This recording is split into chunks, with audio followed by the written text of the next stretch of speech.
నగరంలోని డీమార్ట్ స్టోర్లో కస్టమర్లు మరియు సిబ్బంది మధ్య ఉద్రిక్తత నెలకొంది. వినాయక్ నగర్ సమీపంలోని స్టోర్లో క్లాక్ రూమ్ వద్ద జరిగిన ఈ ఘటన స్థానికంగా చర్చనీయాంశమైంది.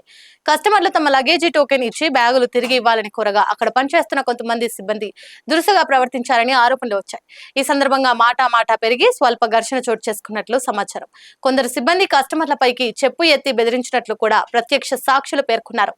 సిబ్బంది క్షమాపణ చెప్పే వరకు అక్కడి నుంచి వెళ్లబోమని కొందరు కస్టమర్లు డిమాండ్ చేయడంతో కొంతసేపు ఉద్రిక్తత పరిస్థితి నెలకొంది. ఈ ఘటనతో అక్కడున్న పలువురు అసహనం వ్యక్తం చేశారు.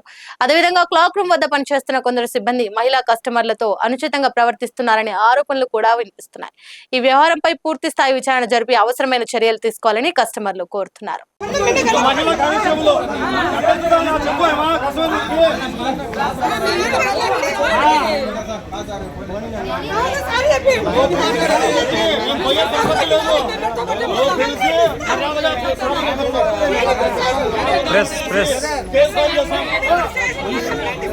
మీరు చెప్పుకోవాలండి మీ స్టాఫ్కి.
లైక్ చేయండి, షేర్ చేయండి, సబ్స్క్రైబ్ చేయండి. మరిన్ని వీడియోల కోసం బెల్ సింబల్ పై క్లిక్ చేయండి.